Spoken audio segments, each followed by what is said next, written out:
Okay, here we are. We're live. We're live to the interwebs. I don't know what I'm doing. Good. Oh boy, we got a lot to get through. I suppose we should just go. Mm-hmm. Yeah. Yeah, I'm gonna have to go to bed after this. Yeah. No worries. We'll try to get through it as fast as we can. All right. Well, I suppose I'll just get started. What do you think? Yeah, do it. Do it now. All right. Ready in 3, 2, 1.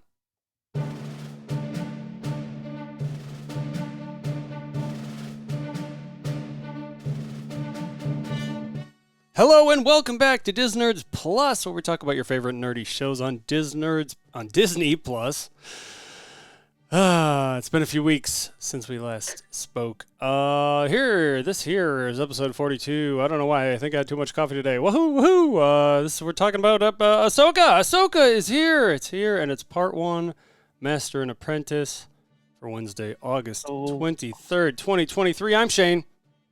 Hey, I'm Mike. Hey, Shane. Hey, how are you? Yeah. Great. I'm happy that we finally got Ahsoka.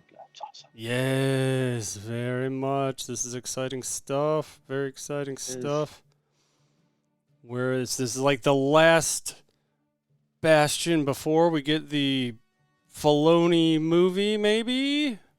I think that's going to be just a little bit more down the road. I think they're still making a few things before. Way to get my hopes up. Sorry. No. I don't mean to No, it's going to be... knock your enthusiasm down. Probably just means there's more Filoni content coming before that. I mean, we're going to be 80 and still Star Wars stuff, so... Whoa. We'll probably be doing this podcast until we're like 90. Well, there you go. We can only hope, right? Yeah. Well, we're just going to give a little bit of a quick previously on. Well, not Ahsoka, I guess, but... Everything before Ahsoka? Filoniverse. Filoniverse. So... yeah. All right, Let's get into Ahsoka. Ahsoka comes from... She first was debuted in the Rebels movie, or Rebels Clone Wars movie. Sure, which was... It was like the first episode, technically, or... Yeah, because I would say, I mean... I think on Disney Plus it might be listed as such. Yeah, because it was a movie, and then after that, then the Clone Wars came out, and then she was just a regular, which is Dave Filoni's baby, his little girl kind of thing. Mm-hmm. But she's been in Clone Wars. She left Anakin and the Order, so she's not technically a Jedi. Then we saw her in Rebels as a secret agent called Fulcrum, and then later she went against her old master, or Darth Vader, and she was in Mando for a little bit, and the Book of Boba, I suppose. Forgot about that. It's like the Mando. Shall we say, intermission in the Boba story to give you some Mando. Yep, along with the up-resed version of Luke. Yeah. So, and now we're caught up to her, basically. Then we got Hera. Hera's from Rebels. She is the pilot of the Ghost and has a droid named Chopper. She also had her team, or their crew, the Ghost crew. And they were all had code names when they're out in missions. Spectre 1, Stu 3, and so on. Captain Syndulla. She was captain at the time, yeah. She's general now. General Syndulla. And also partner, wife, what was she to She was Kanan's like partner / wife. If they were basically together. Mm-hmm. I don't know how they call it in Star Wars, but yeah, they were mates. Mm-hmm. And he's gone because he died in Rebels, unfortunately. But we have Sabine. She's also from Rebels. She's a Mandalorian, which I heard they were gonna have her in the Mandos, like a little quick, hey, like kind of like they did with Zeb. Mhm. But I guess the budget didn't work out too well, Gotcha. so they couldn't get her there. But she is a Mandalorian, so she would have been there if she could have been. She's Very, also part of the Ghost crew. She's very very artsy. Yeah. artsy. Yep. She's good with also technological things and making bombs. Um, Now she just basically is at Lothal, kind of doing her thing. And then we got Ezra, which we don't know what we'll see of him yet, but he's from Rebels and part of the whole Ghost crew. Is a Jedi, and his master was Kanan, which died, as we said. Last seen jumping to hyperspace with Thrawn by the Purgil, and Ezra then Bridger. Yes. Ezra Bridger, And Sabine Sabine Wren, Wren. Hera Yeah. Syndulla, and Ahsoka Ahsoka Tano. Tano. Well done. Real quick. So, Hera. Did you say Hera was the one that's being played by the voice actress? No. Were any of Nope. them? No. Oh, okay. Well, Wait a we'll minute. see. There may be one person in this episode that's played by the original voice actor, but we'll get to that. So yeah, good, well done, nice rundown. Yeah, we're switching things up a little bit this week. Mike's gonna take the basic rundown of this episode, and I'll do the next one. Yeah. All right. So we have the opening, which is interesting. It's got the red logo. It's a very interesting slow drum, kind of like it's gets a beat a little bit, like has to get you upbeat or something. I don't Yeah, know. Just looking into space. it's a little. It's an alternate version of the normal crawl we get before a Star Wars movie. It's not.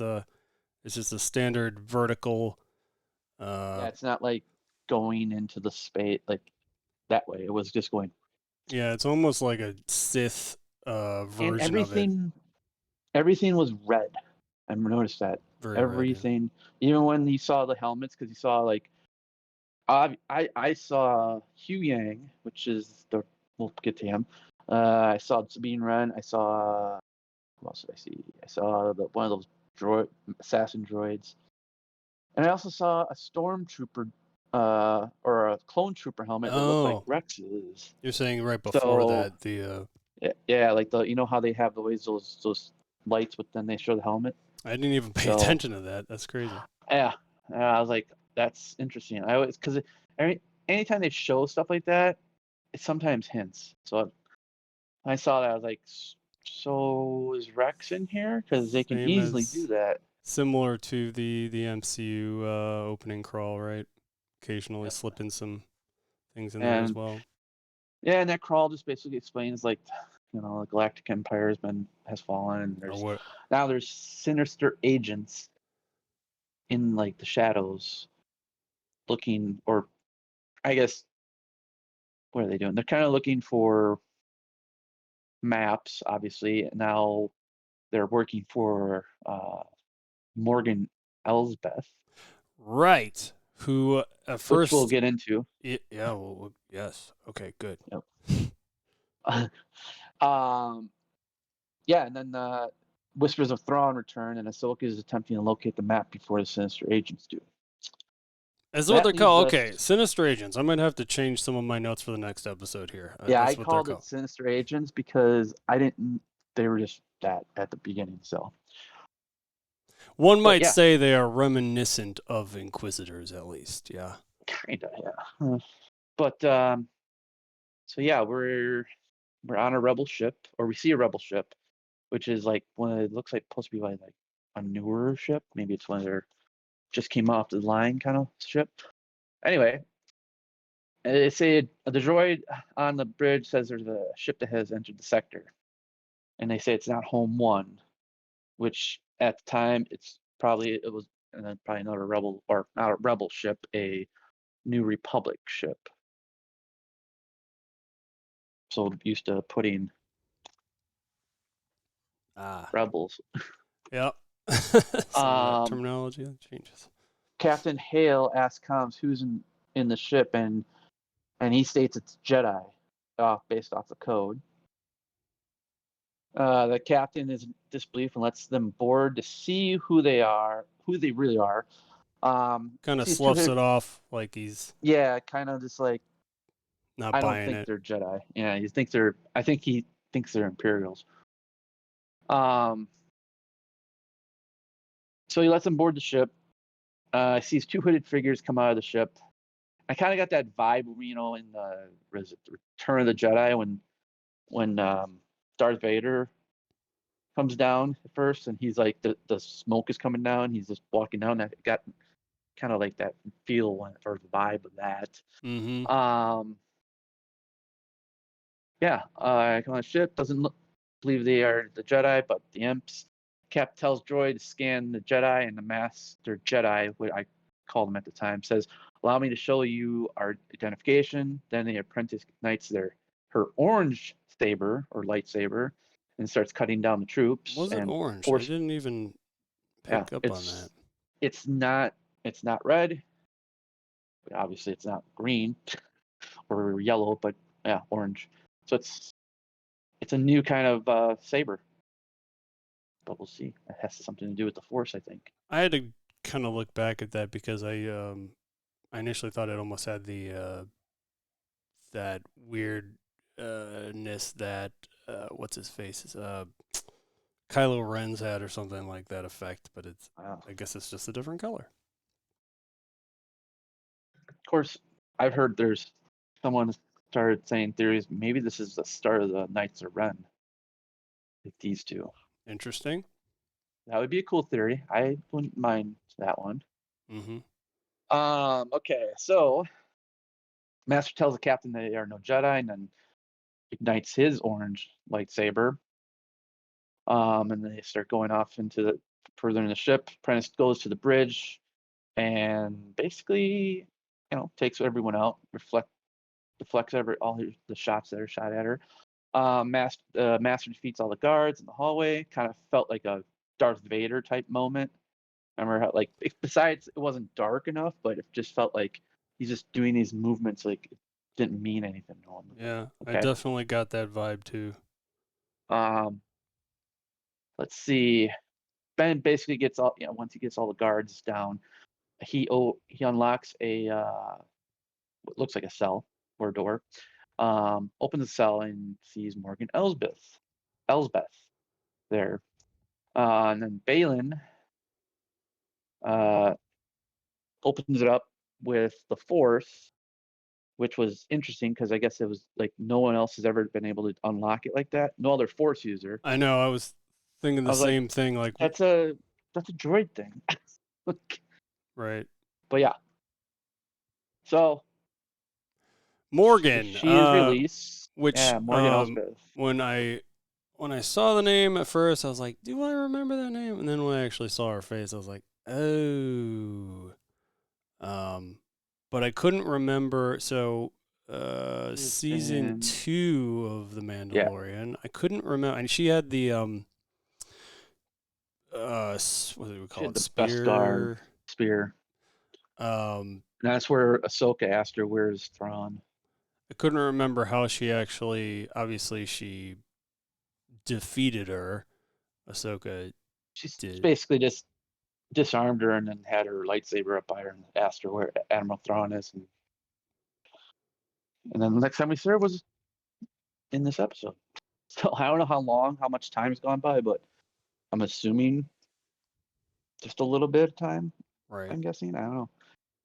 Because this is a big universe. Mm-hmm. Yeah, probably not too long. All right. So then, Morgan just talks about a map, tells Baylan about Ahsoka Tano is looking for this map. And then we go to Ahsoka's name. Woo! Yay. I know. And then we go to a planet called Arcana. Tomato, I guess. In Arcana, yeah. We start seeing Ahsoka walking in old ruins of some sort with, I would say, like white pillars, and then in the middle look like some statues. I first thought it was like a Jedi temple, Yep, same. but you know, doesn't really look that way. But let's see. She walks up to a symbol, like mainly in the ground, kind of covered with black soot or dirt or something. Kind of stands there and then moves some of the dirt to see what's going on or what it says. And then she gets up and takes her hood off and then extends her lightsabers with the Force. It kind of holds them and just does this, 360 move. I'm like, that's cool. I had to wind that one back a few times because I was like, at first I was like, wow, that floor is really thick. How does she? Yeah. And then I'm like, oh, she literally like drops them down to swirl around. Yeah, it's a good way to use the Force. Very cool effect. So she cuts a hole, falls down into this chamber where she finds 3 figures in the wall with orbs, and then there's 3 pillars that she has to. Well, she figures out she has to line up, kind of like felt like an Indiana Jones type of thing. Or I was gonna say I totally got indie vibes here. Of course, I did get a little bit of Fifth Element vibes as well, which is because of after. So she figures out the puzzle. Also, it felt like a little bit of like a game puzzle. If you're like, oh, go ahead. Survivor. Yeah, I was gonna say I'll toss in a pinch of mist while we're at it. Yeah. But yeah, so unlocks this puzzle, and the orbs that they're holding start glowing, and then all of a sudden there's a pillar in the middle that kind of just shows up, and all of a sudden you just have this black thing, just like a monolith or whatever, just sitting there, and then she grabs it and starts breaking and just crumbling away, and then she finds an orb, which I'm calling it the orb map because it's a map, but it's in an orb. It's a morb. It's a morb. There we go. Perfect. So she tries to communicate with Huyang, which is another Clone Wars character brought over. Not voiced by David Tennant, though. It is voiced by David Tennant. In the series, okay, interesting. Yep. So he's basically like a 1,000-year-old Jedi droid that used to help put lightsabers together. He's very important, I think, in this whole thing. He's going to help a lot. Yeah, he's cool so far. Good stuff. Yeah. But you kind of hear him when she's saying she got it, and then it seemed like it was being jammed or maybe a weak signal because she was in the ground, basically. Jumps out of the chamber, and droids are just waiting for her. Basically, there's one, and then I can't remember what she said. She made like a remark, and then there's like 4 other ones show up and say, what did they say? You remember what they said? They said, they were like remarking, give us the map. Something like that. Anyway, they said something. I can't remember now. Damn it. It's going to bug me until I figure it out. But anyway, she ends up basically looking at them and getting ready to basically fight, brings out her lightsabers, and then waits for him to kind of walk up to her and then falls back down the hole. As they're like kind of like figuring out, all of a sudden you hear her like flashing happening, like her lightsaber's doing something, and then you just see a droid kind of fall here, and here. So we got 3 droids down the bottom now. They're kind of like, what the hell is happening? And then still on top, she's got the other 2, which she, kind of takes out like butter. Mm-hmm. And then we get the 3 other droids that are downstairs basically come back up and say, oh, we're going to self-destruct ourselves. Turn on that little fun thing. Yeah, they sure do. It was a pretty like extreme thing to do. Is just like, you know what? We're going to blow the whole place up. Screw it. Like, all right. Yeah, and I'm Uh, sitting there thinking, oh yeah, I mean, how big can an explosion be from these droids? I was like, this can't be that bad. I mean, I've seen other Star Wars things with droids that have bombs and not like this, but this was like nuclear. I don't Yep, even know they got how straight to up explain it. plutonium in them apparently. Right? So yeah, so Ahsoka calls in Huyang and says, come down, but don't land. And he's like, what? How am I gonna get you? And it says, keep flying and lower the ramp. And as the explosion's going off, and she's trying to outrun a fireball, basically, jumps onto the ramp, and they take off. And then we're in Ahsoka's stop. What is it? I think it's like a Jedi cruiser, something like that. But it's a Jedi type of um, ship. So Yeah, so this is separate from the Phantom, I guess. yep, Okay. yeah, this isn't the Phantom. Yeah, I couldn't remember exactly. Yeah, the ship looked familiar to me though. It was It's because it's an actual Jedi ship. So the Jedi used to use it a lot. right. But Does she I don't know maybe where she got this have? one. Does Ahsoka maybe have this ship in Rebels or something? The brief She had it at the moment. end, at the last one of the last episodes, where I don't know if I should say anything because I don't want to spoil it for for people The haven't end seen of it. Rebels. I But mean, I guess we did uh, spoil that Kanan Kanan's that's true. demise. That's fair. Well, I mean, we could hint at it. I don't know, or don't. It doesn't matter. anywho, it is in the end of Rebels where she flies in, and it's the same ship that she's using now. Oh yeah, we don't. Yeah, I suppose there's maybe So things there. and then her and Hu Yang are kind of like going back and forth. She's giving him a hard time about why what was in the ship nearby and going on. And she says to him to watch her back, and Hu Yang says that that's for a Padawan. Um, and she kind of gives him like a look, and I'm really liking Hu Yang. He's pretty fun. Yep, Like he's keeps Ahsoka on her toes or something up like that. there with what is it, K2? Is it S2O two? I forget how you say it. KS. Wait a minute. Don't I have him somewhere? Yeah. K2 Two S K2SO. two S Yeah. O. Yeah. I also have Sabine over here. And Tech and Nice. the BB8. Hey, Rhythm Maker, welcome to the show. I'm not sure if Yeah. that was sarcasm or not, if you've actually seen the episode or not, but uh, you might not be too far off. Where are we here? Oh, so someone on the comms calls her Fulcrum, which is Ahsoka's code name in Rebels. Maybe it's her ship name now. I'm not sure. That could be also because Hu Yang answers instead of her this time, and they're more Right. open about it. Before it Yeah. was more. That's why I was a little confused because, yeah, because that was yeah, because the droid answered to it, but for some reason I had it in my head that that was I think it maybe I was just confusing it at the time because Fulcrum was like a question for a while who it was, I think, and and then there's a certain, again, not to spoil anything, there's a certain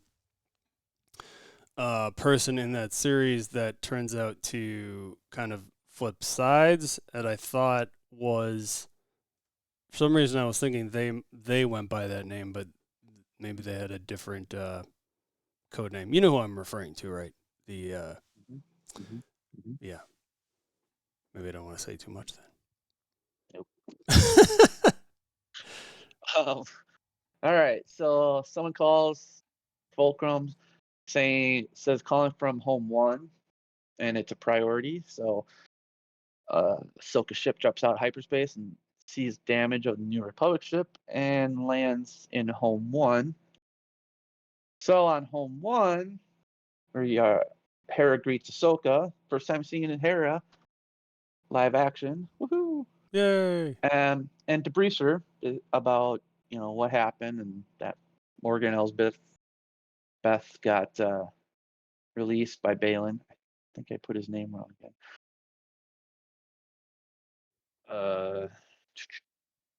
Yeah, I did. Oops. Crap, did why? I think it may even be Lan. But what's his last name again? Baylan Skoll. Skoll, yeah. Caylon. No, I'm seeing Lan. I'm looking at Wikipedia. Yeah. Sebaylan. Oh, you're right. I see. Oops. I said, oh. Huh. Words are hard. Yep, they sure are. I hate them. Anywho, so shows a hollow of Baylan and his apprentice, with when she goes lunges with her orange lightsaber. Which, by the way, I don't know why I kind of got like Elizabeth Olsen vibes from her for some reason. Kind of did too.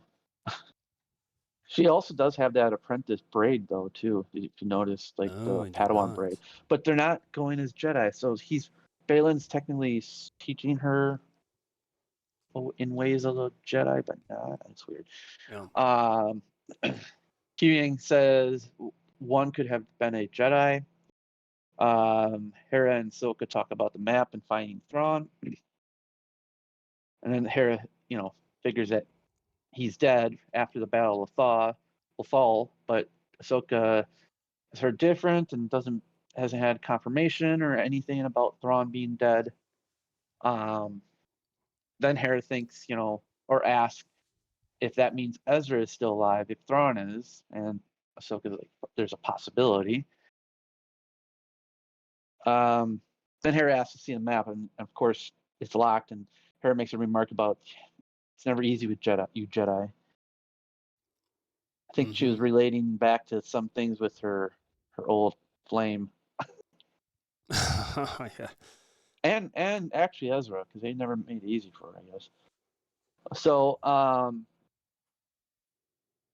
Hera basically tells Ahsoka, you know who can help you with this. And Ahsoka doesn't think she will want to help.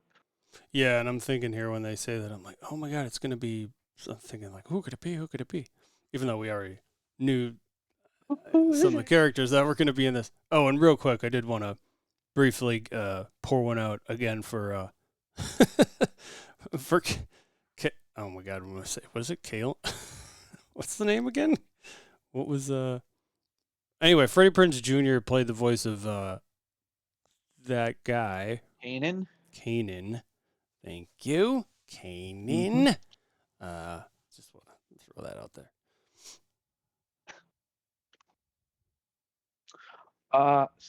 Yes, yeah, Kale. where do we go? Kale and all right. So then we move to Lothal. Ooh. Yes. I haven't heard that name in a while. And it took me a hot second to recognize it. Well, last time I saw it was kind of burning. Didn't look well. So now it's thriving. You come into like a big celebration in the city, celebrating when the Empire was beat at the Battle of Lothal. Ryder Zadi, which he is the guy that's acting, is the voice actor of that character, so that was pretty neat. This is the one I was referring to. This is Clancy Brown, a.k.a. Mr. Krabs, by the way. Of course. I have to point that out. Are you ready, kids? Also, that voice, which is sort of a different character. But anyway, he was also in Lost. He's been a ton of stuff.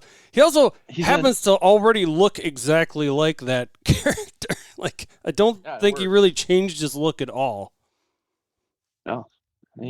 Perfect. I was really excited. Let's see. So Ryder Zadi announces to people about Ezra Bridger's sacrifice, and behind him is Sabine's mural from Rebels, which I thought was like, oh, that's cool. They have the actual mural that they had, and it's like exactly too. It's pretty like the anim. I don't know if they actually made that or animated that, but it looks neat. It's really it's a little surreal, basically combining the animation with, seeing animation within, or at least comic, drawn art Mm-hmm. of the characters in Yes, real world thing. That was cool. it's a weird. Yeah, it's a new thing I've never seen. But so Ryder then announces Sabine to make a speech, and turns and she's not there. Um, then he comes up and asks the senator where did she go, and he's like, I don't know. And then he grabs the senator, which is Jai Kell, which was another character, not the same actor, just character, but that was in Rebels. So they're like bringing back a lot of the Rebel characters, which is neat. Yeah, I was trying to remember. Um, Was this one where Ezra like meets him in, like, when he's sort of being a double agent or whatever, one of those oh yeah, episodes? yeah, that's Mm-hmm. the first time he met him. So, so yeah, so Jai Kell, does his speech while Ryder calls security, finds Sabine. Then you see Sabine, finally get to see, Sabine. Um, and she's on her speeder and just cruising down the highway, Yeah, which, which which I what a weird thing for me to get like so excited about for whatever reason to see the translation from animation to this. Like they just nailed it. It's like this is straight up. Like there's so many scenes in Rebels of this highway. that there's, yeah, I there's was so like, oh my much. god, this is amazing. If I see a Loth Wolf, I'm gonna lose it. Oh yeah. Well, I wouldn't. Oh yeah. I guess they're in It's that mural, right? yeah, and I mean this is Dave Filoni, so he likes wolves. We all know that. Uh, so uh, so eventually, two E-wings, Oh boy. which is an actual old school like reference, was like one of their concepts. So we got an E-wing now, and the call signs for these E-wing pilots are Spectre, so they took that over from the Ghost crew because that was like the original. They're like the original Spectres, but now the Air Force, will call it Lothal Air Force, is taking over that call sign. Um, so yeah, so she basically driving down, talking to this one pilot, and he's like, "Come on, it's your celebration. Let's do this." And she's kind of like basically f off at this point, like just doing her own thing. And the other E-wing decides to land on the highway, and Sabine basically just kind of goes faster. Yeah, and and for and they then land like what feels like miles ahead of her. yeah, it felt for like ever in that. I was like, how far did they go? But it's funny because you start watching the pilot, and all of a sudden, like, then the droid and there's getting all like weirded out. But you're like, what the hell's going on here? Is she gonna do this? What? And all of a sudden, just Sabine just keeps going, hits a switch to basically drop her like the hovering part of her speeder, and slides right underneath the E-wing. And it's pretty funny because I think the droid like blows sparks or something. I don't know Yeah, what that was about, yeah, but and the that was pilot's kind of like, funny. "Is she is she serious?" Yeah, And she's like ready to take cover. and And she does. mhm. But yeah, then basically the pilot, goes by her and gives her a nod, and then they just let her go because they're basically like, okay, we're not going to get her. She's not going to do what we ask her to do. So, um, so then keeps going, and ends up at the old comms tower, which used to be where Ezra Bridger lived in Rebels when we Yeah, first met him in Rebels. it was Which also I was cool to like, see the tower. wow, they brought that back. That's crazy.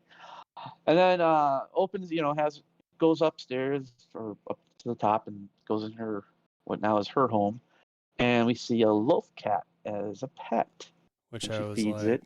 another thing I like, was super excited about. Super excited to see how they translated, because in the animation I was like, this looks like a weird looking cat that I don't know if it would make, but they pulled it off. They made it. It was a puppet too.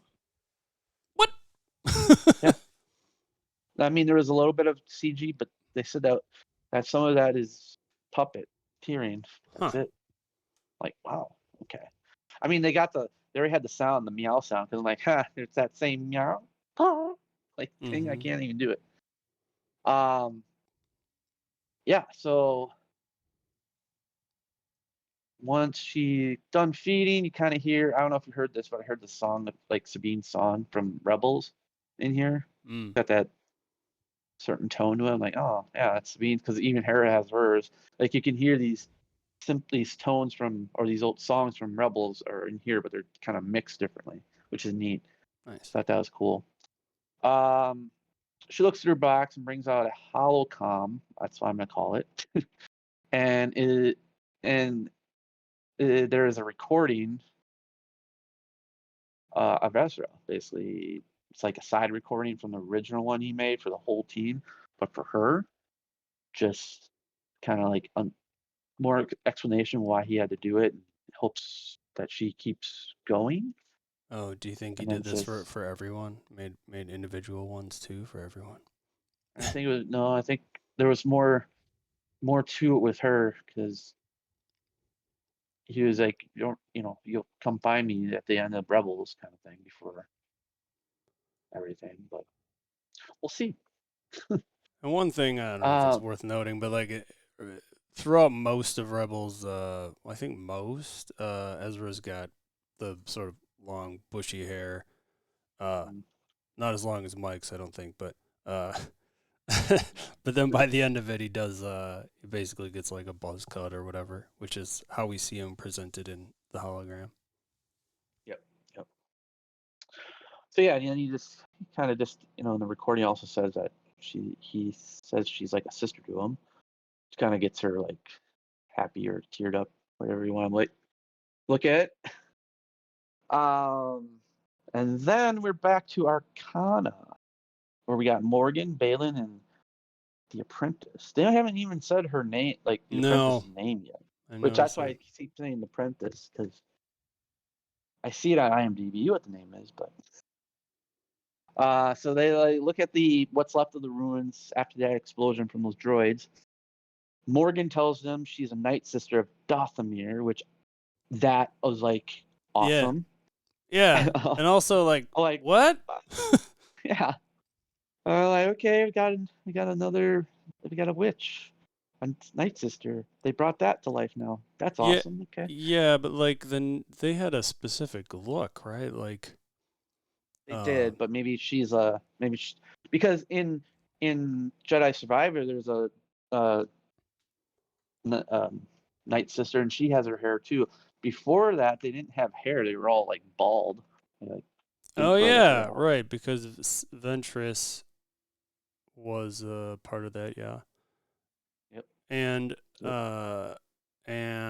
there's a way. So the thing that really baffled me with that whole thing was that the Darth Maul people, which whatever they're called, were like the males on that planet. Oh yeah.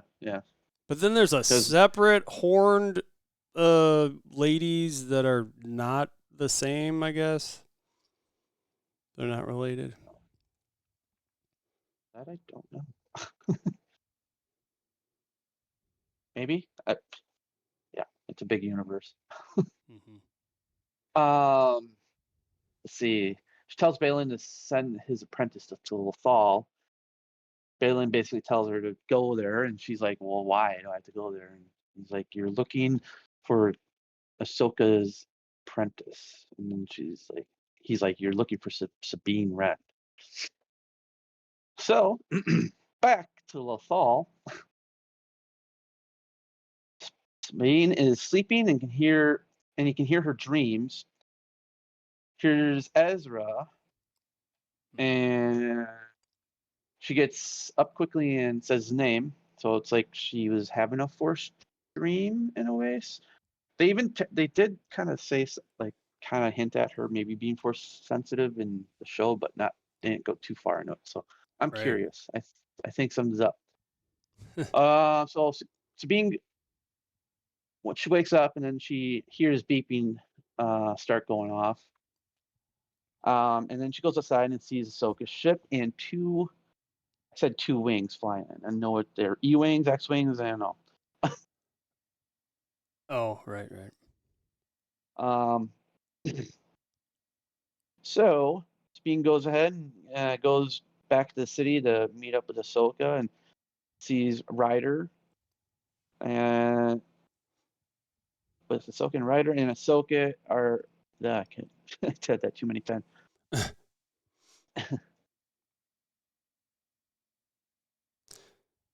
So Sabine goes to meet with Ahsoka and Ahsoka sees Ahsoka, also sees Ryder.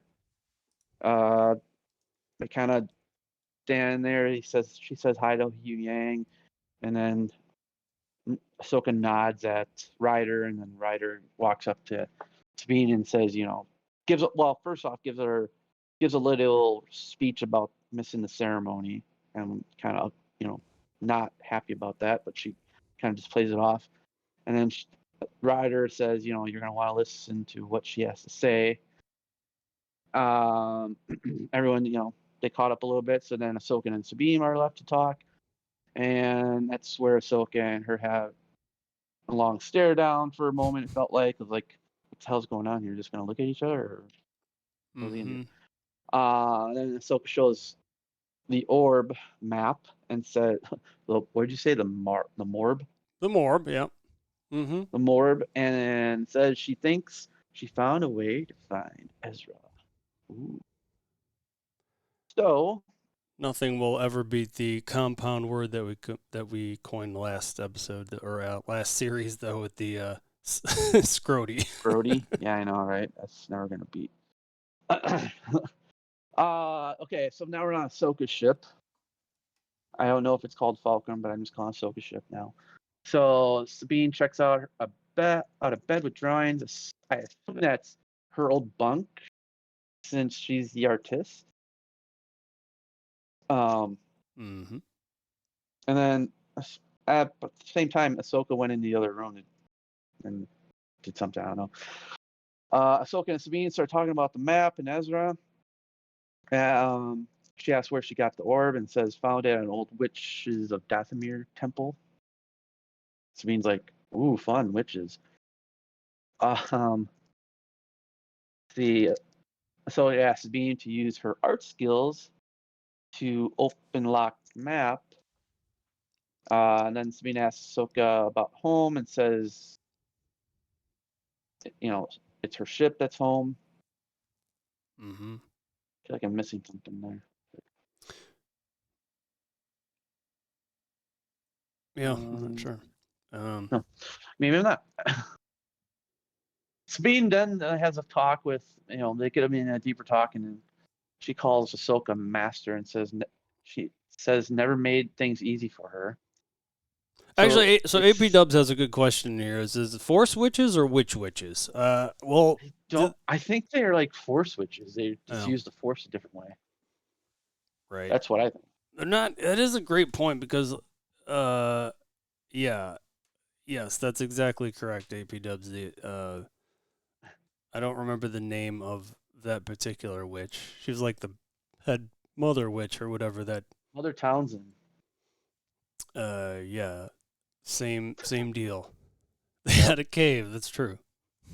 But that mother is dead now. So can't really go back to her. Spoiling all the deaths today. Sorry. All right. So it seems like Sabine was trained to be a Jedi, which I guess you can have a Jedi without Force abilities, but maybe she does. We just don't know yet. I don't know. Huyang interrupts, and Sabine asks for the scan and the orb to take so she can work on this somewhere where she can think, basically go back home and do her own thing. Ahsoka tells her that's not a good idea because it may prevent another war. And then Huyang and Ahsoka go over his findings about the lightsabers because he was basically he was asked by Ahsoka to analyze the lightsabers from the scan that Hera had to see if they could identify any of them, and he does. He finds one of them is a lightsaber that's a configuration that hasn't been made within the last 500 years. He only knows one, and it was this lost Jedi called Baylan Skoll. Yeah, and I thought it was interesting. Ahsoka seemed almost like impatient with Huyang at this part. Like, okay, that's very fascinating, but get to the. So, he's like, okay, come on. He's like trying to build it up or something. I think he says he recognizes the architecture of both, but the one doesn't actually know what the one he hadn't seen the previous. He doesn't identify. Because he knows he's helped every Jedi make their lightsabers, so he has a record of every one of them, which is nuts. Another reason why it's good to have. So after that talk, then Ahsoka goes back to Sabine, and she's gone with the map and the scan. Basically, Sabine went back to her home and to basically unlock the orb map, but is scanned by a droid from Baylan's Apprentice. I got some Maul vibes there, like from Phantom Menace. Yep, I totally got that too. I was like, that's so Maul thing right there. Just so Ahsoka and Hera are talking about Sabine leaving and talks about her being bullish, and then that leads Hera into talking about Ahsoka's master. So then we get into talking about Anakin and how Anakin never was able to finish her training and looks, in a way, a little bit resentful, I would say. Like, maybe if I would have stayed, kind of, maybe wouldn't have turned to the dark side. Yeah, and this is maybe one of the first parts where we see Hera kind of defending Sabine, I feel like. Yep. Which, I mean, makes sense. She was, like, part of her crew for years, yeah. Well, she's also saying, like, Sabine works better if she would just leave her alone for a little bit and let her figure it out. Yeah, because, like, she's like, oh, she's gone. She's like, well, maybe she just needed room to think or whatever. Breathe. Exactly what she said. Turned into a bully. Yeah. All right. So now we're back. I say it's like Lothal, but Sabine's home. She's probably not too different from how Obi-Wan was with Anakin, hey? That's true. Yeah. It's very true. All right. So Sabine's back at home trying to figure out the map, and you notice there's 3 figures in the map, and because it's scanned and the orb map, and was able to unlock it by seeing a training logo. After she's, there's a montage of her kind of like looking at everything for a while. So she figures out how to unlock it, starts to light up, and is unlocked with an image of 2 galaxies and a line painting from one to another of the galaxies. So it's like from one planet, and this certain route will get you right to basically where Thrawn would be, possibly, and maybe Ezra. Quick question. Yeah.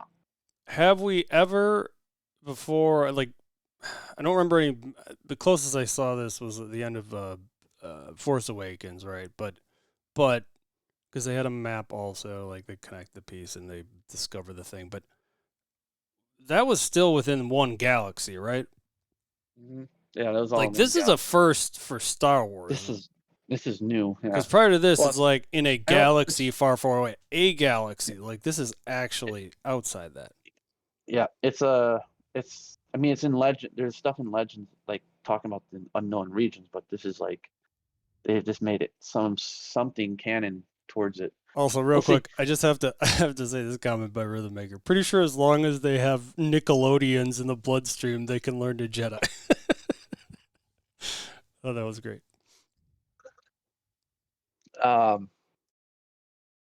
All right, so yeah, so she starts to see this map lighting up, and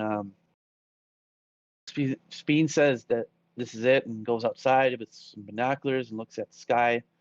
It's probably some kind of like like a telescope or something, binoculars, I guess, because it's got to be looking at planets or something. Um, Mm-hmm. Looks at her Lothcat and says she thinks she's going on a trip. Oh, that's I weird. want to know what the Lothcat's name is. We've yet to hear a name. So, I haven't heard the name either. I've never heard any of them be named, but well, maybe. So the Lothcat then hisses due to the droids all of a sudden attacking, and Sabine just like starts whomping on one, knocks it down, and then another one comes right behind her and kind of does a bear hug to her. And while she's tied up with the one, the other one goes and runs in and grabs the orb, the morb, and starts running. And Sabine then is able to grab the other droid's gun from that's on his like holstered on his back and shoot out the one's foot. And then she starts running towards the elevator to catch the other one, but she's too late. And then basically she calls Huyang for backup. What are you laughing at? I'm just reading these crazy guys' chats here. Keep going. So she calls Huyang for backup. Then we go back to Ahsoka's ship. Huyang tells Ahsoka and Hera there is a problem. Jump back to Sabine, runs back in her home and grabs a lightsaber. Might be Ezra's, might not be. Sabine runs out to see the droid with Baylan's apprentice, and she's holding on to the morb, and then Sabine basically busts out her lightsaber, and the apprentice gives the morb back to the droid. Droid gets out of the way, and they start, attacking. Or Sabine attacks first. Actually, the apprentice is kind of just waiting for her to make her move. Then we jump back to Ahsoka's ship, takes off, and says, Huyang says that they're at the old comms tower. Sabine, while that's happening, they're on the way. They're still fighting with lightsabers, doing a little. Basically, Sabine's kind of getting flipped around, thrown around. Ahsoka's ship still jump back to Ahsoka's ship. They're still like kind of trying to get there. Then we go to finally get to Sabine's home. Ahsoka ship approaches and sees them fighting. Sabine still fighting, and then gets stabbed by Baylan's apprentice, and she starts getting on her knees and trying to swing at the apprentice, and then at that point she falls down, and that is lights out. And I basically in my head screamed like Obi-Wan to Qui-Gon, like, no, because I'm like, well, you're not gonna like, don't do this to me. You need her. You need, not only do you need her, but you're not gonna kill her off this quick. This. I'm like, I don't know. These, I had a feeling. I was like, are they gonna kill her off this quick? Or are we gonna see like flashbacks of when her and Ahsoka were,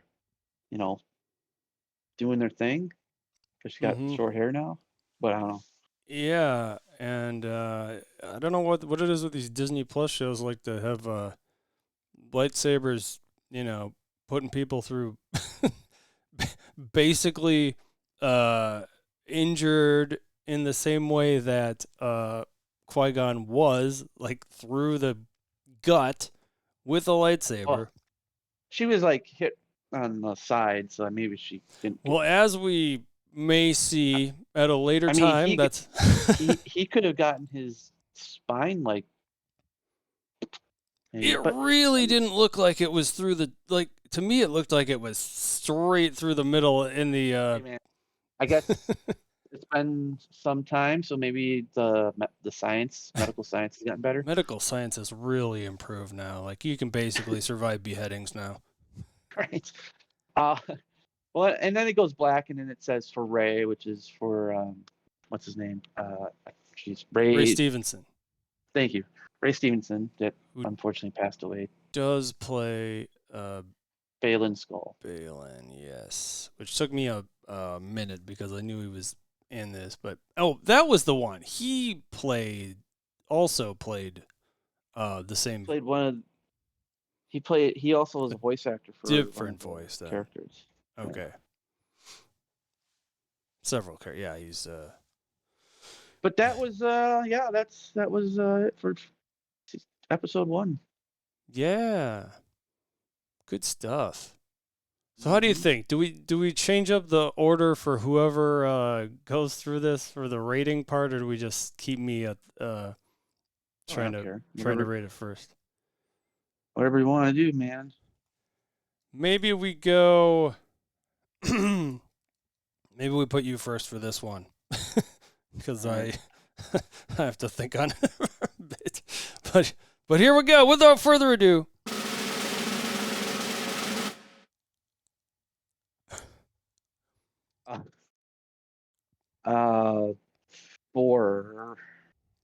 Four. 2. Mm-hmm. All right. That sounds that sounds good. You know what? I'm gonna go 4-5 on this one because I was just so excited about seeing all these familiar faces and characters. I think that was a good start to this whole thing. Yeah, this is a solid. I think Dave Filoni is a good storyteller. Sure. Mm-hmm.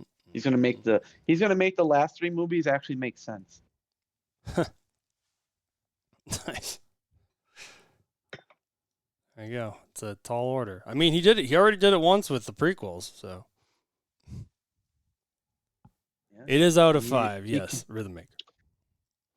Also, let's see here. What was the other thing he said about? It's like porn, but PG. Bunch of hands presenting the Force in a triangle. Sure, just like that.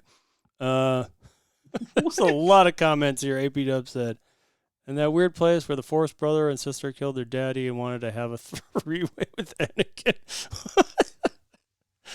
Okay, all right. On that note. Good stuff. Well, hey, for those that are still listening, for those that are here live, hang around because we got a second episode to come right at you because that's how Disney does it. They like to release not only do they like to release 2 episodes for the first drop, but they also like to put it earlier and then earlier. And then before you know it, it'll be a month before their original release date. Yeah. All right. Well, hey. Sure. Thanks, everyone, for listening. Hey, if you want to write into us, you can do that at disnerdsplus@gmail.com. Disnerdsplus.com is the website. Today happened to be a Wednesday, but I think next week we should be back to Thursdays, yeah? Yeah. 8:30 we got p.m. stuff to do on Wednesday night. Yes. 8:30 p.m. Central. Twitch.tv/ShaveMadOx is where you can find that. You can find Mike at Cool as a Cucumber, and you can find me at ShaveMadOx. And I'm going to say Twitter. Why do you sound like a robot? I'm going to say it's Twitter and Twitter only. You can find me on many. Elon's going to be after you. Many different places. You can find me at that crazy name as well. Thank you, everyone, for listening. Thanks, Herschel, Rhythm Maker, and AP Dubs as well for hanging out. Thank you, Mike. And until next time, may the Force be with you. Always.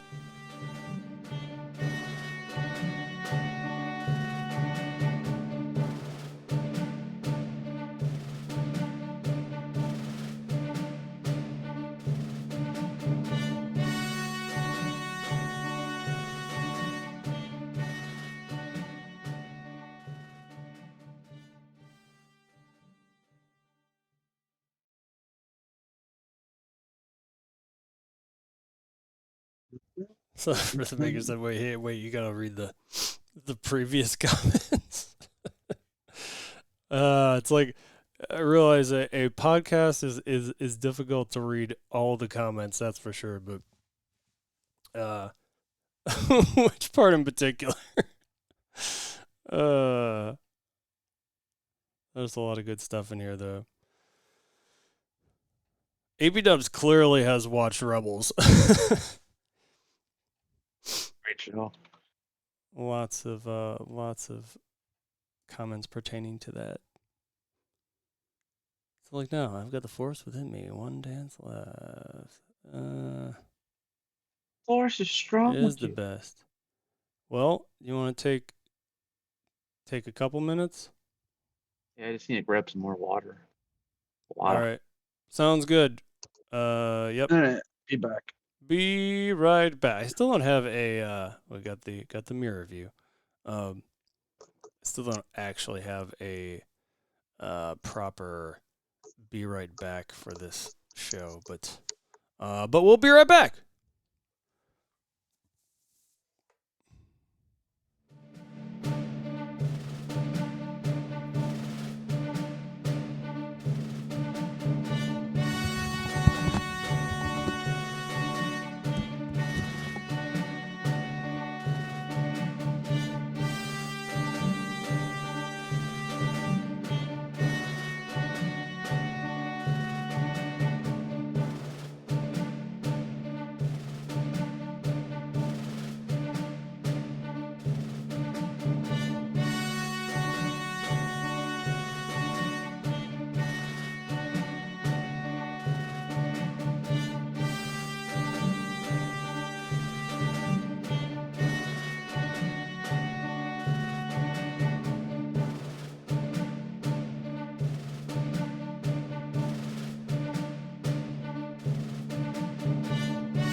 Oops, didn't mean to stop that entirely.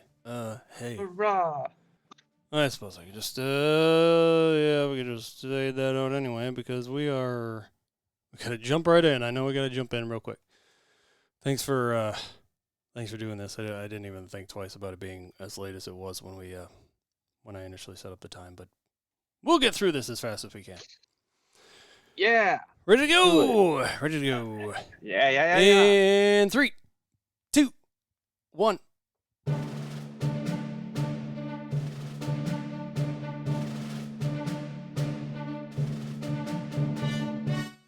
Hello and welcome back to Disnerds Plus, where we talk about your favorite nerdy shows on Disney Plus. This is episode 43, talking part 2 of Ahsoka, Toil and Trouble for Wednesday, August 23rd, 2023. Once again, we return because they've released, once again, 2 episodes on the same day. I'm Shane. Once again. I'm Mike. Hello, Mike. Hi. Haven't seen you for a while. Oh, right? It's been like forever. That is a dirty, blatant lie. But yeah, we are. Yeah, we're back. We're ready and we're back. Ready to talk about Ahsoka again. And Yeah. I've got this one. Don't worry, I know you had that full hour-long episode. I'll just go ahead and take the shorter of the two without even really realizing it at the time. But makes sense in hindsight that they would actually make the first one the longer of the two. But it is the beginning one, so that makes sense. True story. Well, hopefully the next one will be even shorter. Maybe not. You just jinxed it. Well, without further ado, let's dive into let's quick talk about previously on Ahsoka. Which, by the way, is like this one. They go the shorter one. They do Ahsoka, the Obi-Wan series. They're like, let's do the full name, but they don't like. He's got like the longest name, and then they don't put Tano in this series name. But anyway, in the previous episode, we meet Baylan, as portrayed by Ray Stevenson, as we mentioned in our last episode, and his apprentice, which we still don't know the name of. They go ahead and they free that Morgan Elsbeth, which was briefly in season 2 of The Mandalorian. Stupid Morgan Elsbeth. Yeah, I was like, it looks a lot like Elizabeth, but it's like a simplified version of that. Ahsoka Tano is trying to get this map from, or I'm sorry, she goes to get this map from this location. This was the Witches of Dathomir location? Yeah. Temple. Yeah, I say temple. It was an off-world though. Yeah, it wasn't. This was obviously not Dathomir. Oh yeah. It was off-world. So she retrieves this map, and then how do you pronounce it? Huyang. Huyang Is her droid co-pilot there, and there's a big old explosion, and but they manage to get out of there. And so Ahsoka ends up meeting up with both Hera Syndulla and Sabine Wren, and there are talks of that both Thrawn and possibly Grand Admiral Thrawn and Ezra Bridger could possibly both still be alive. Which one we want and one we don't. But I mean, let's be honest. We want to see both of them alive, though. We do, obviously, we want to see Thrawn. Like, he's one of the more popular Star Wars characters. One, so much so that he went from Expanded Universe to Legends, now back into canon. So Sabine ends up missing out on this big old celebration, and with a mural behind him and everything, onto the beautiful highway, translated just wonderfully to live action. And Ahsoka wants Sabine to decipher that map for her, which she goes ahead and does, despite leaving the ship against her wishes. And she goes to her home to figure it out, and when she does, she gets attacked by a couple droids, and then gets it from from this apprentice of Baylan's. And that's basically where we left off. So, boom. No surprise, we wind up. Sorry, go ahead. I was gonna say, by the way, I just ordered 3 new Funkos of the new Ahsoka Funkos that are coming out. Wow. I figure I need some to balance it out. I got too many Marvel. Balance the Force, yeah. And I got only a little section of Star Wars, and I feel I'm leaving them out. I can't do that. That's very nice. So this episode we wake up in I'll say like a hospital room basically. Which I put a comment in here. It is, yeah, it's like a hospital, I would say. Did they do a better job with this than they did in A Secret Invasion? With all your hospital hate in that. this is a we can get much past more this. fictional world. I get it. Yeah, well, like, I mean, yeah. It's a medical, facility of some kind. They probably don't even use that term, but so we see Ahsoka looking out through the window, and Sabine is in basically a hospital bed and going through having a lot of voices in her head, visions. She's kind of having a nightmare of sorts, and Ahsoka ends up waking her up from her nightmare, and then there are let's see here. They end up talking about let's see. They end up talking about the droids that attacked her, and how they ended up taking the morb, as we affectionately coined it. Morb. Because she did, in fact, unlock it prior to them taking it, which was not ideal. But then she also mentions that they went ahead and destroyed the record that she also had of was it of the map? She made a record of the map, I guess, right? That they ended up destroying as well. Yeah, they smashed it all. Right, and then I guess she's I gonna. forgot to mention that before, but anyway. No, Go ahead. You know what else I forgot to mention something as well, which was the droids at the beginning when that first attack Ahsoka on that when she's getting the map. They were you mean the morb.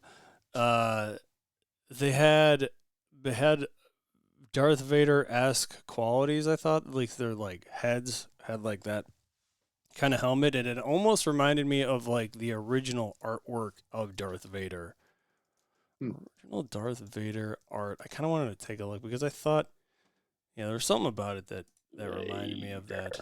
But anywho, Vader.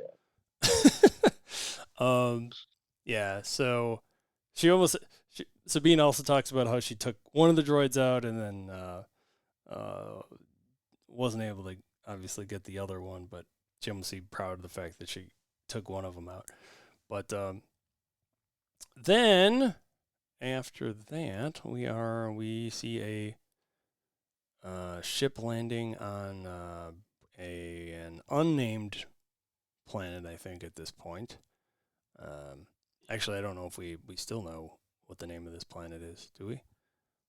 I don't recall what it was, to be honest. Yet to be revealed, if revealed at all, a planet that has these, and I did go back and find and replace the the names here because I had Inquisitors in here, but we're referring to them as Sinister agents. With that's literally how they have it in the opening crawl, right? With that's classic Star Wars with the all caps.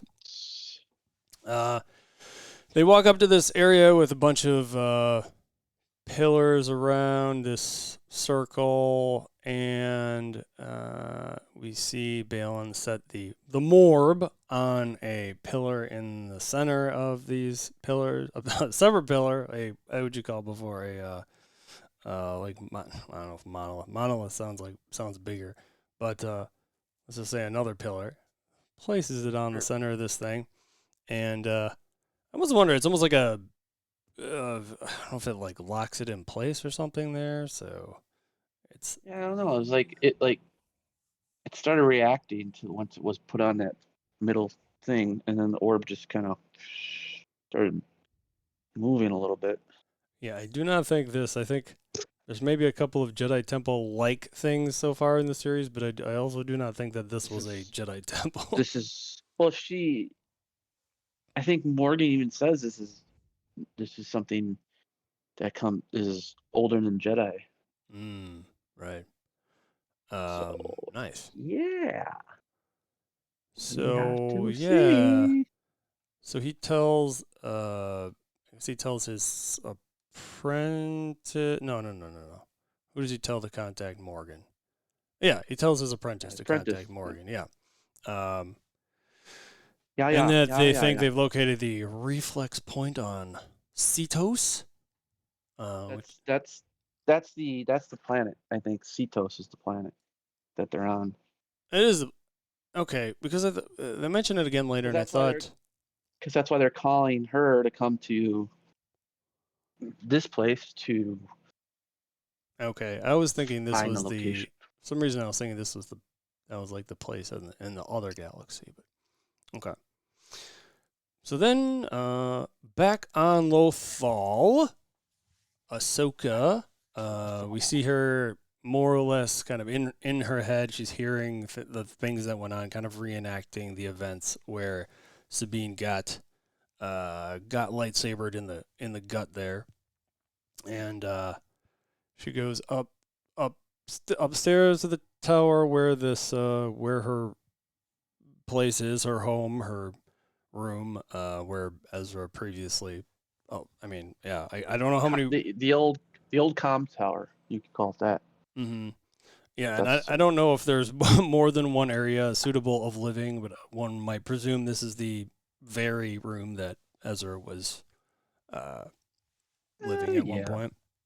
Yeah. I would assume that.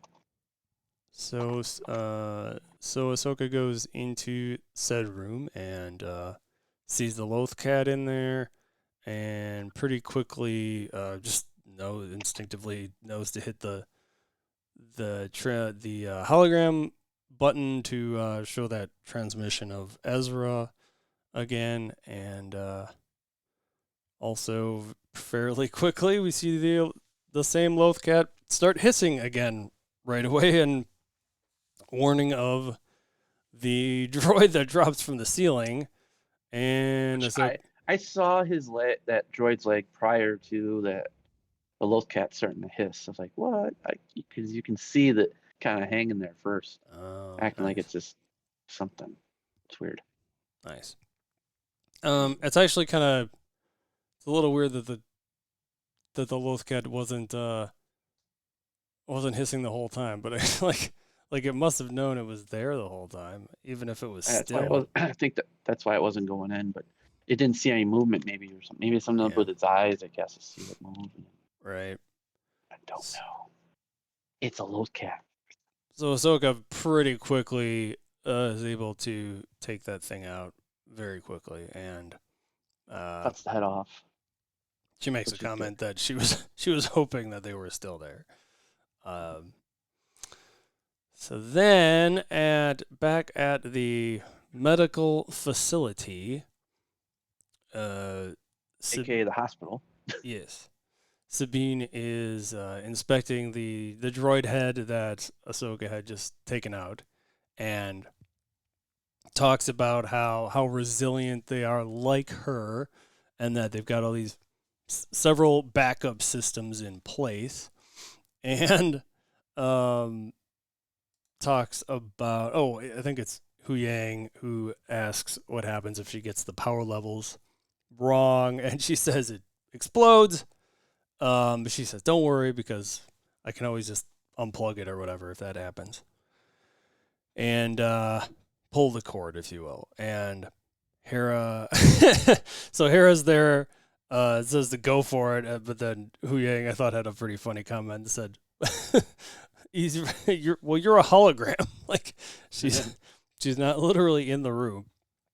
And Hera just gives kind of a look. But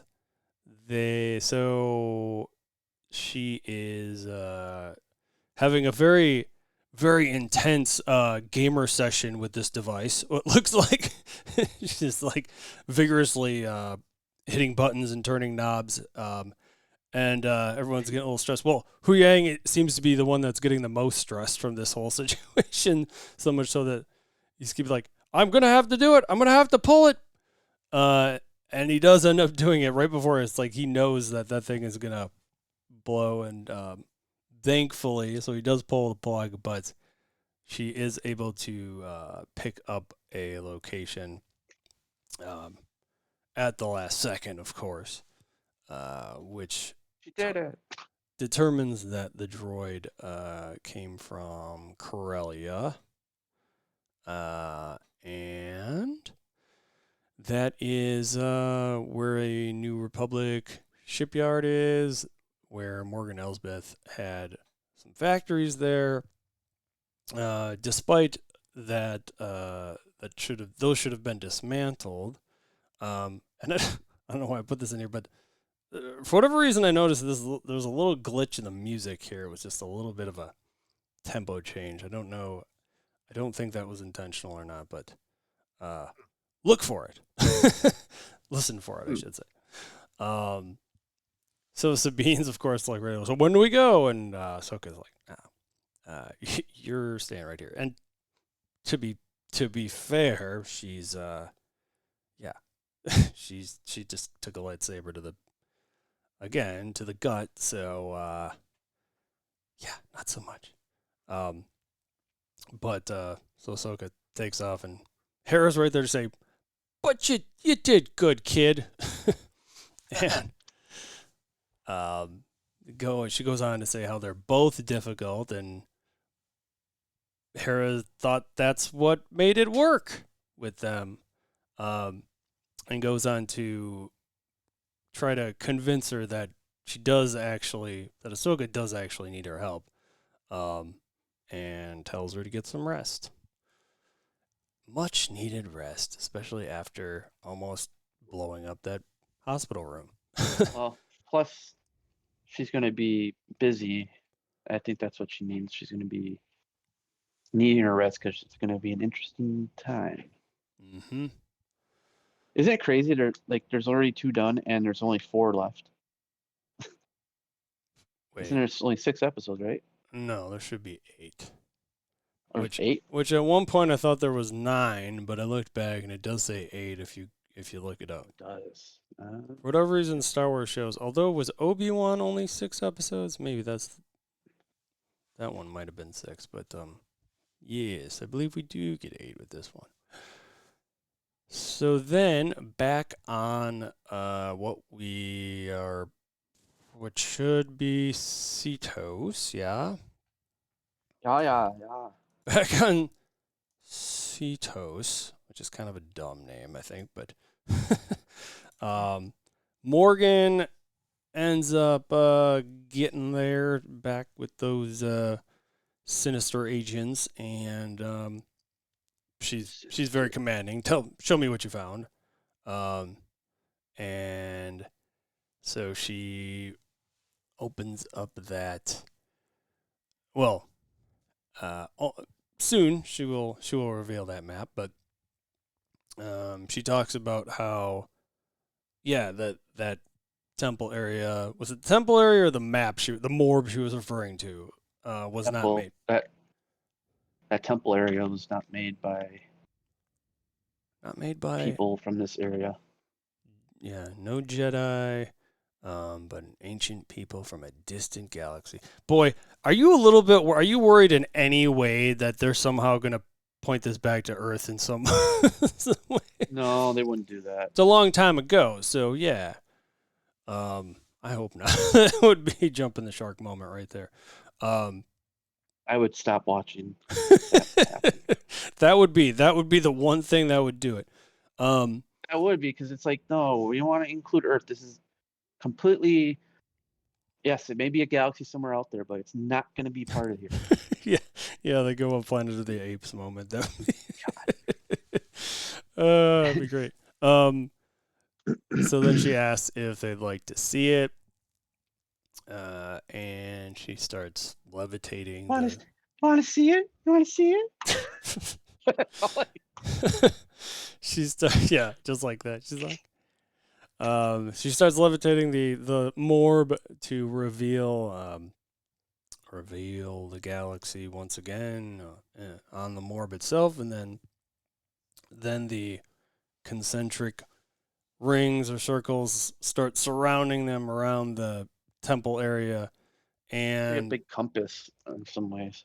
Right, and I did notice, which I think they showed the first time the map was revealed, the sketches of the Purgle also.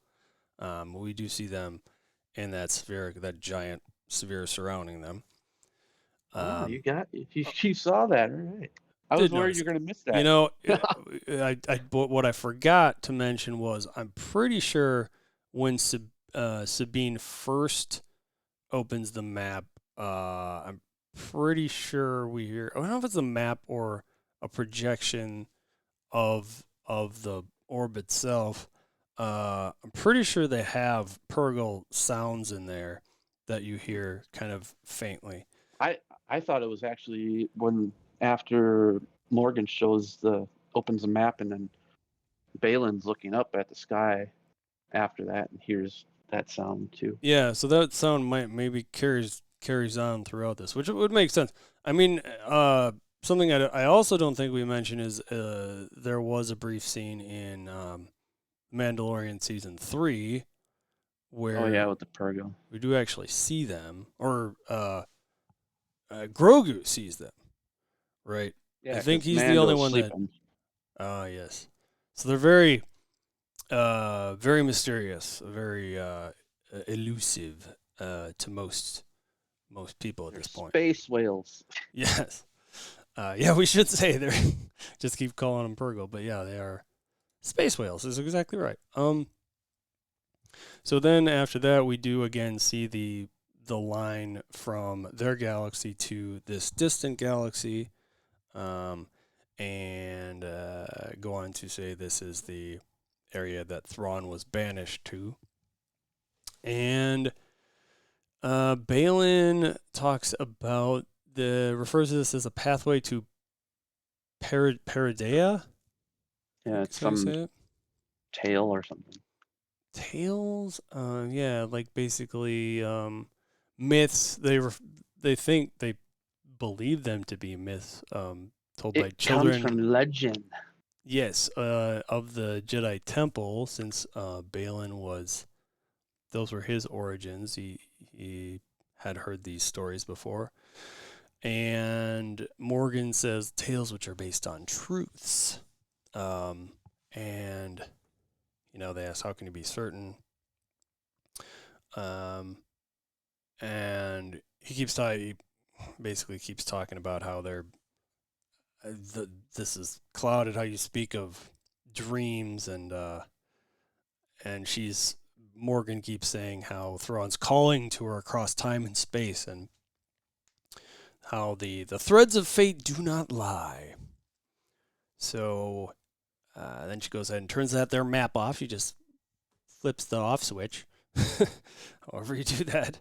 And then she also says that the Eye of Sion is on its way.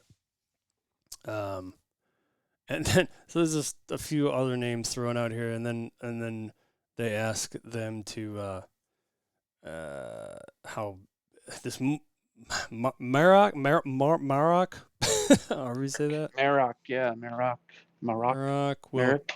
Marok will complete his task and tells them to prepare for the Eye of Sion, I guess, right? Which is a ship. Yeah? Yep. Yeah. Right. So then Morgan heads out, and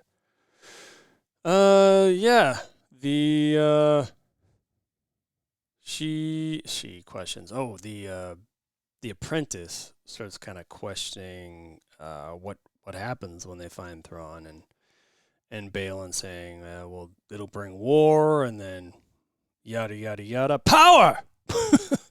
Yo, what's the power? She seems a little reluctant, though. Something about it she's not super excited about. I think she wants to go full dark side.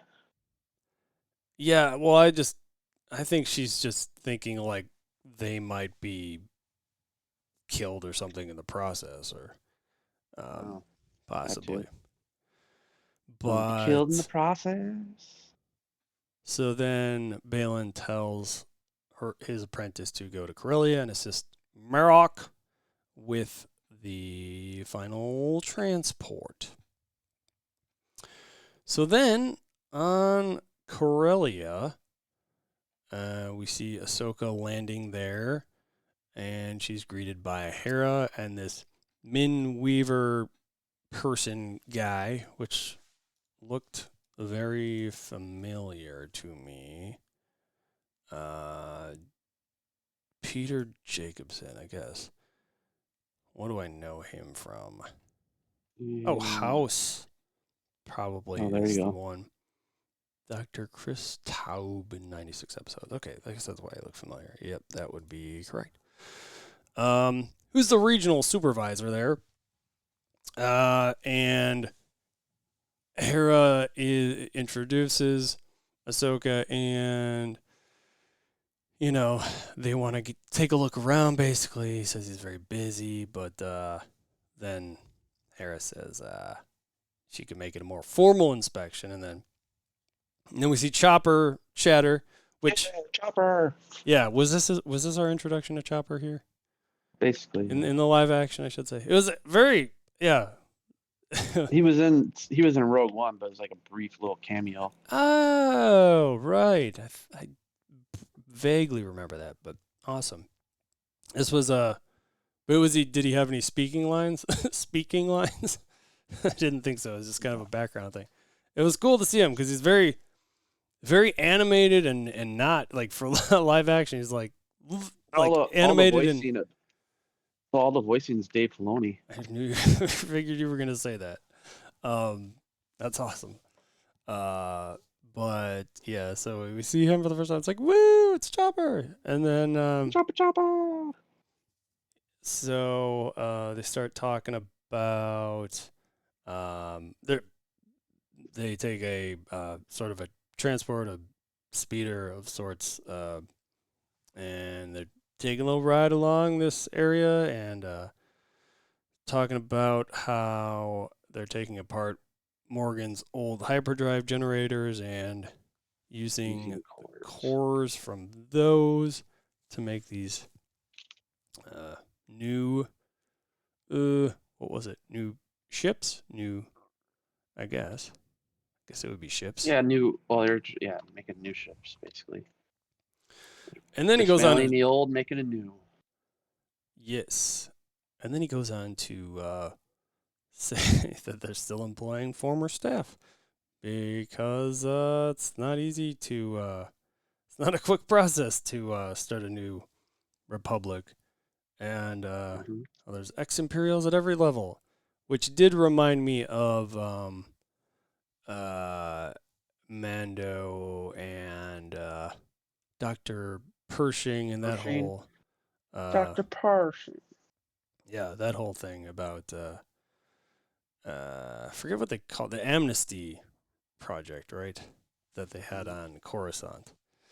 Yep.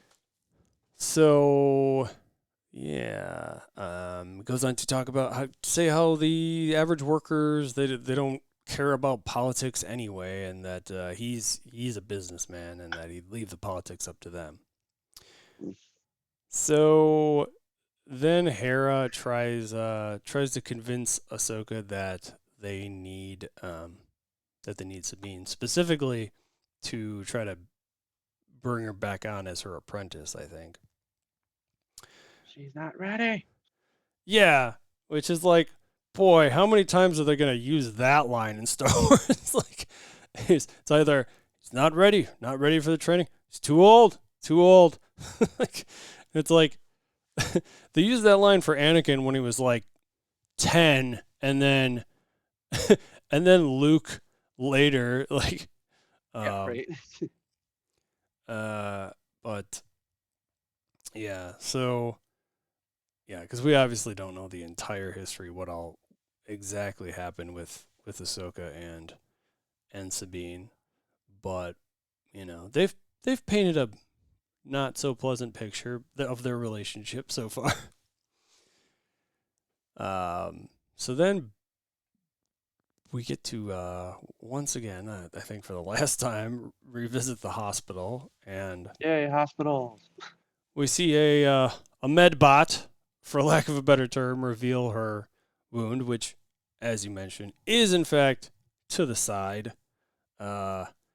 which is like, okay. Because, yeah, You're absolutely right, because what they showed originally does look like it would have gone through her spine, but Hmm. that was Nope, they said it was the side gash. the old side gash. Um, so then we quickly see Huyang enter Yeah. and talks about her how he heard her repairs were complete. I love how he says repairs. Great stuff. Droid humor. But then he goes over and sees. I guess he's inspecting her lightsaber there, and she talks about how it was Ezra's, which I thought was cool. I had even have we talked about that yet? That was the Said it. lightsaber. I said it in the last one that maybe Ezra's lightsaber, but now we know it is for sure. Yeah. Did you I mean, I don't know. Like lightsabers are so we not like we got too many close-ups of that specific one, but He was a green lightsaber, and she was left with his green lightsaber at the end of Rebels. So can you tell if it matches up though at all with what I they showed didn't in look at Rebels?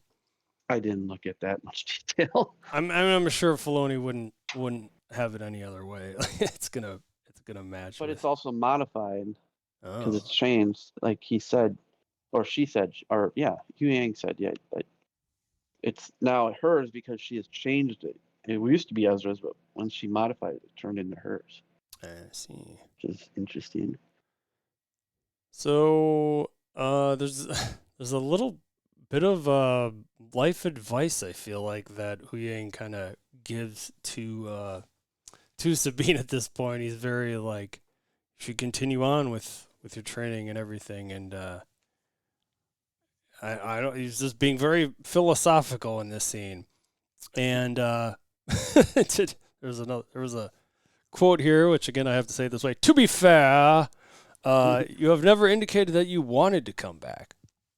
Uh, she's kind of blaming. They're kind of blaming each other. She's kind of blaming Ahsoka for everything, and despite her still possibly wanting to continue her training with Ahsoka.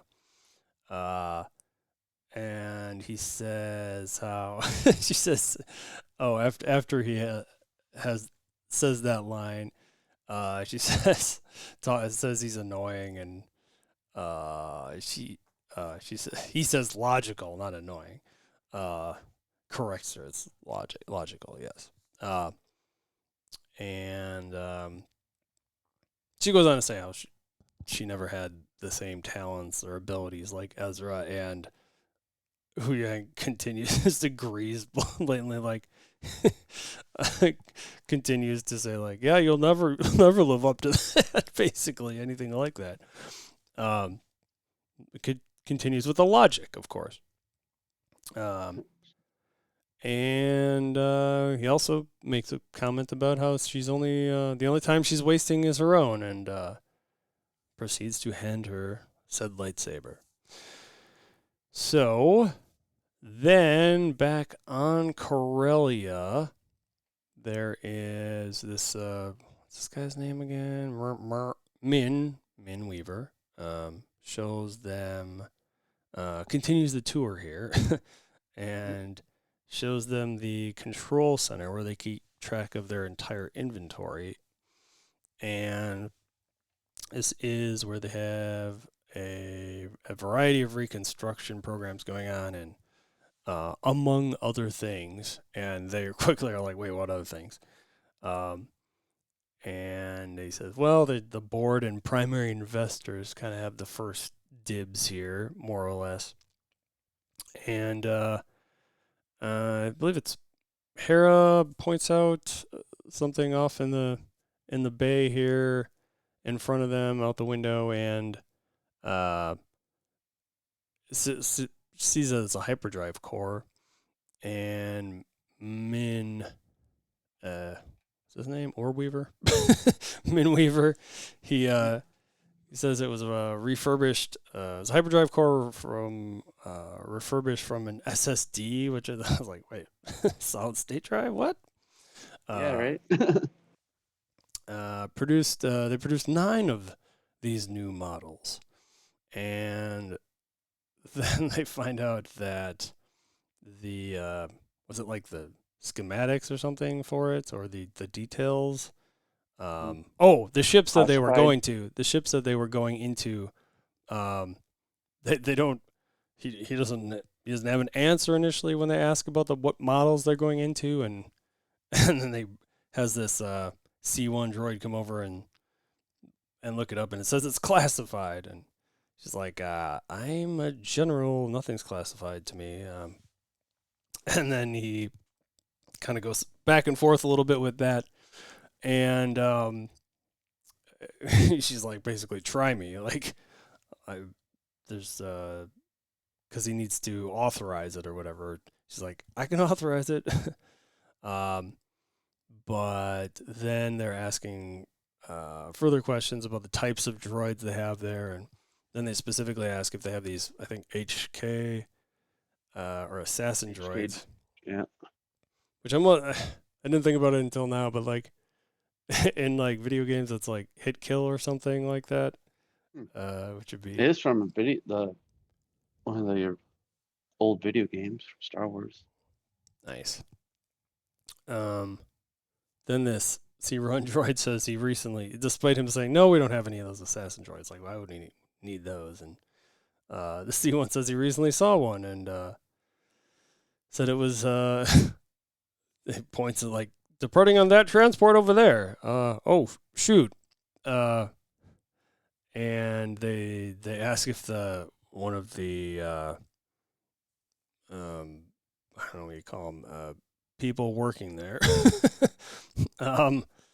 if they can stop the ship. She says she can't stop the ship. It's too late or whatever. It's already taken off. She's already given clearance, and let's call her a what do you call them in airports? The ground control. Traffic controllers. Yeah, it's an air controller basically. It's kind of what they felt like, but she says she can't, and then very quickly a fight breaks out, and you can tell they're working for the enemy because they Imperials.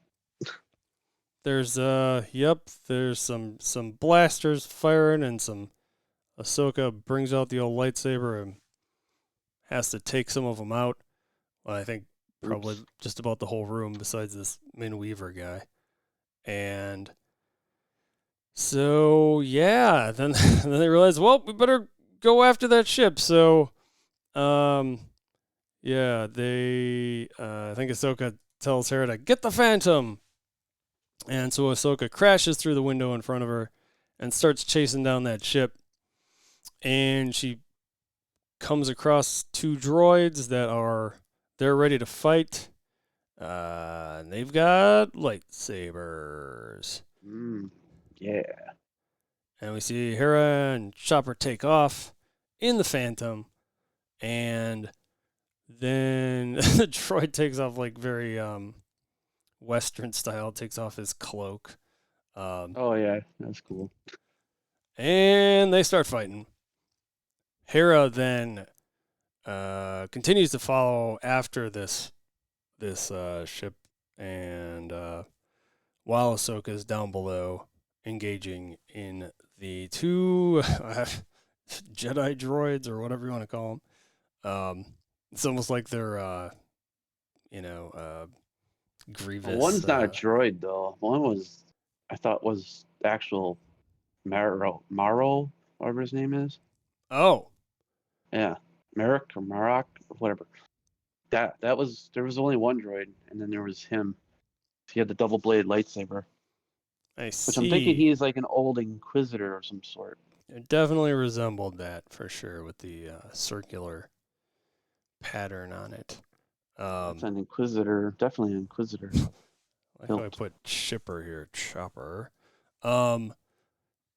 Yeah. So Hera, fight breaks out there. Hera continues following the ship and tries contacting the ship, and of course their response is to fire at her, at the Phantom, and Chopper kind of freaks out there. So then down below, the fight, the lightsaber fight continues, and they take. She quickly takes, I guess, the droid out, and then that's when we see the second lightsaber beam ignite on. Yeah, as you said, I guess this is that Marok person, and so Hera then is weaving around and shooting back. Trying to shoot back at this thing, but they don't want to. They don't want to take it down. Chopper's like, "Why don't you shoot it down?" Which it's pretty funny to hear how much you can pick up what Chopper's actually saying. Yeah. You just shoot it down. It's like, I don't want to shoot it down. I don't want it to. She doesn't want it to crash down on people. Right. And she goes ahead and tells Chopper to ready a tracking device and not to miss this time. Yeah, and he's like yelling at her because she can't find his stuff. Yep. Which I thought was hilarious. I'm like, wow, he's just really good laying into her. And the fighting below continues with Ahsoka and this Marok person. So we don't really know too much at all about this particular figure, but what if it's Ezra Bridger? Oh my God! You just blew my mind. That would. Wow, you might be onto something there. That'd be nuts. Yeah, wow. So then, yeah, that's when we see Chopper struggling to find the tracker in front of it, and there's all these random parts in front of him.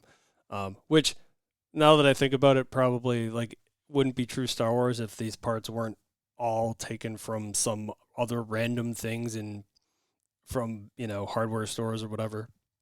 But she he kind of accuses of her going through her stuff, like you said, and she's like, no, I didn't, and you can very clearly hear him say, yes, you did. And she tells him to look under the battery or backup battery, and he's like, found it.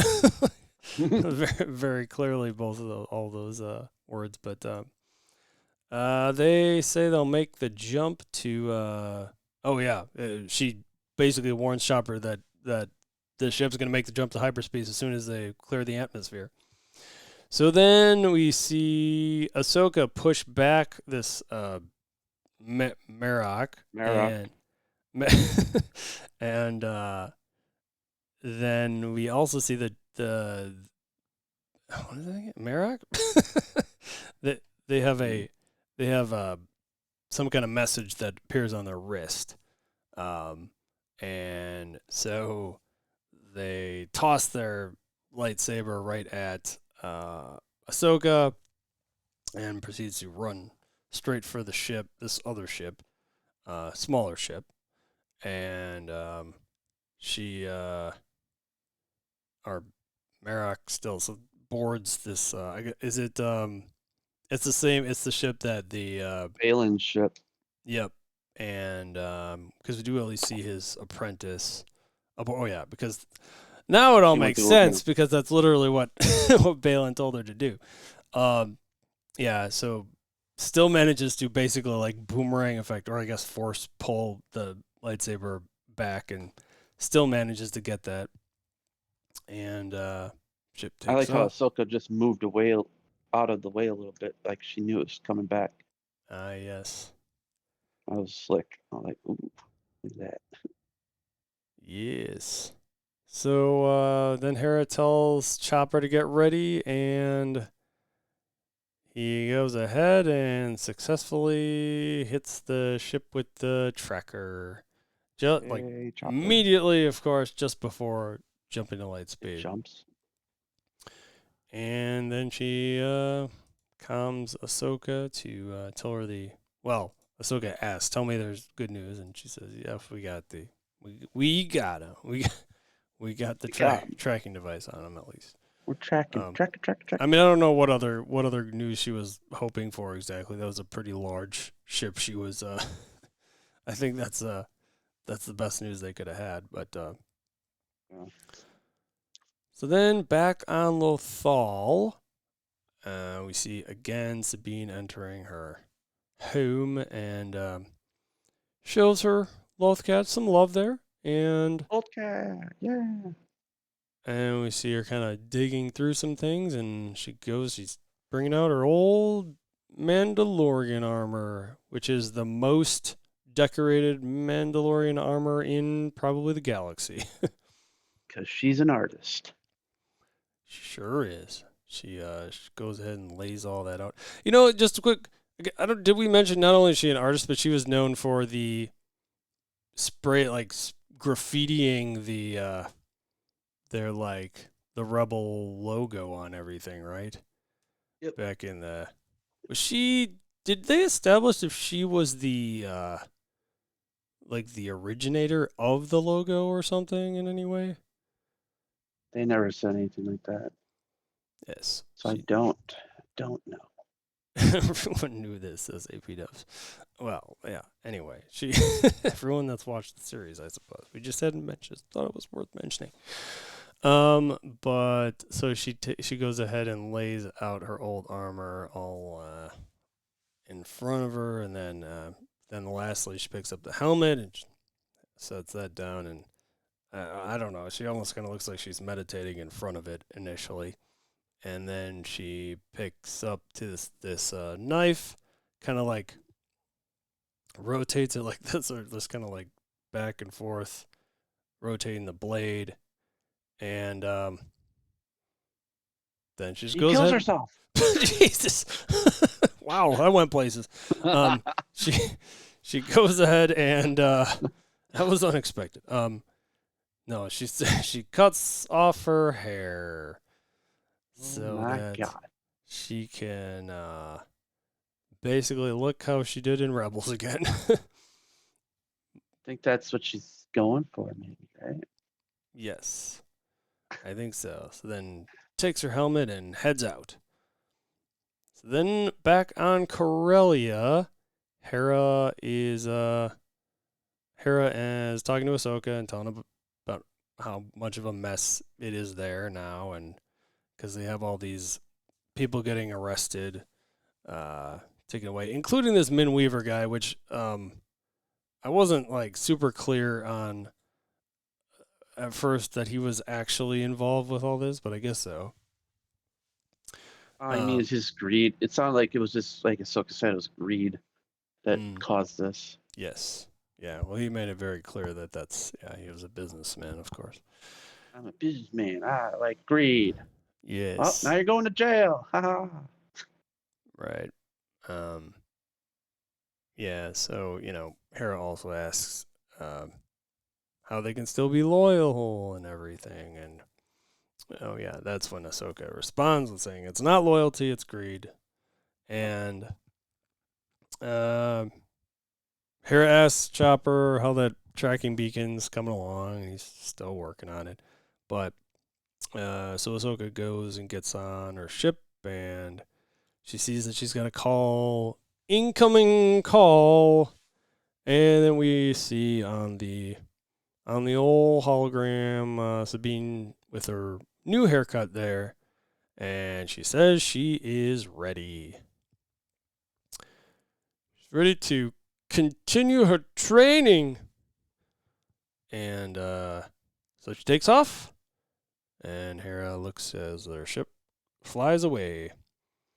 Bye-bye. Then, once again, back on Lothal, we see Sabine walking in front of that big mural that we keep seeing, and she kind of runs her finger down the cheek of oh my God, Kanan. Oh, Ezra. Oh, Not was Kanan, it Ezra? Oh, yep. I really thought it was Kanan. Okay, Ezra then. I guess that makes sense. Although, yeah. Oh yeah. So then we see Ahsoka arrive with her ship, and she's got, for whatever reason, she's got a cloak over her head. I guess to, it was like the training signification, the whole Jedi thing or something. I don't know why she had the cloak on, but so then she goes ahead and she compliments Sabine on her haircut, and Sabine says it's more her, which checks out. Yeah, makes sense. Yeah, it's more her for sure.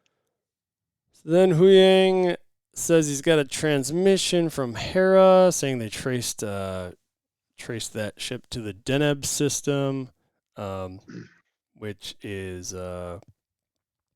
around there is that their planet Seatos, and they take off into the sunset. I think that's the planet that starts them, that they need to be at to get to the shoot to the next galaxy. To create the light bridge. The light bridge, yeah. It's kind of like the Thor light bridge or something. Yeah. So she tells let's see. Tells her Padawan to take them out. Her new Padawan or recommitted Padawan to the one girl thing and stuff. I thought take them out was kind of a interesting use of words, because that could mean like wipe them out, but she says to take them out, and she pulls down the old hyperspeed lever there, and boom. And the last scene we get here is on a it looks like a space station. Things are being constructed, and we see basically it's a machine that's going to get them to Thrawn. Yes, which I guess is in fact what this Eye of Sion is. Eye of Sion. Yeah. And it's being things are being put together. It's starting to kind of look like a little bit like that thing from the movie Contact, maybe. A bunch of concentric rings. I was thinking it looked like one of those rings that Obi-Wan had to use in the prequels, where he had to use it for light speed. I actually that thought did cross my mind as well. Yeah. And that makes sense, because that was before ships that size could go to light speed themselves, right? That's why they needed the ring. That's funny. So Baylan kind of expresses his concern, and his apprentice is kind of like, they couldn't attract us, but he's like, yeah, she's coming for us. he just kind of knows that Ahsoka's coming for him, and he's also says it's killing her is going to be a shame, and Morgan's kind of like, well, you're sentimental to her. Just kind of questions that a little bit, which I'm kind of also a little bit like, huh.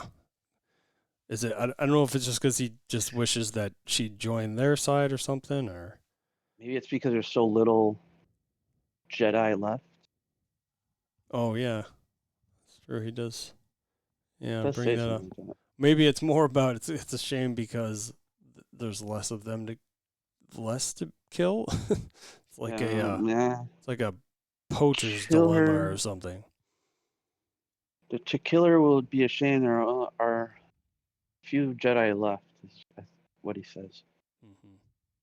So, and then she looks out at the planet or the thing, the ship she's in, out to the planet, and that's it.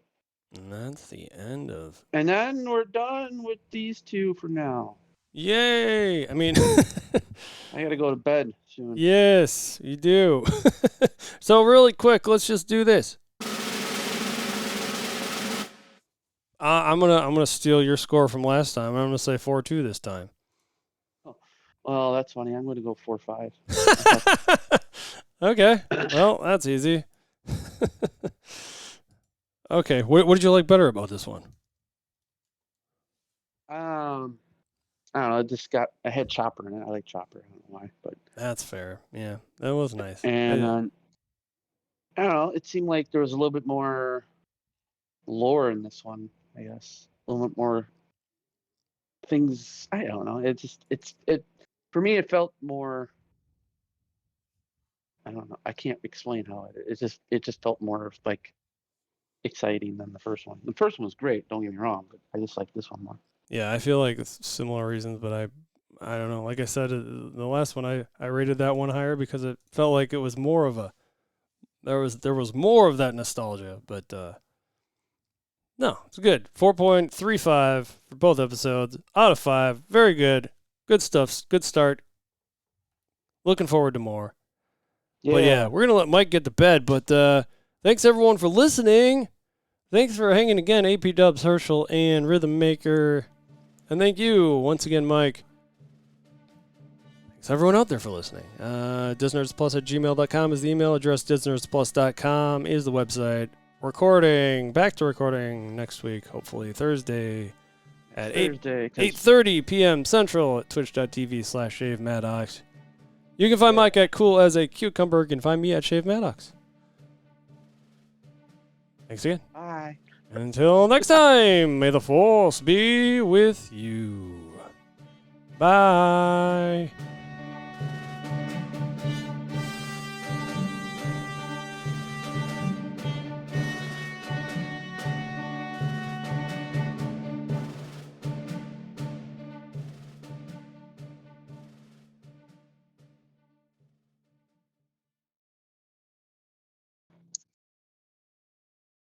All right.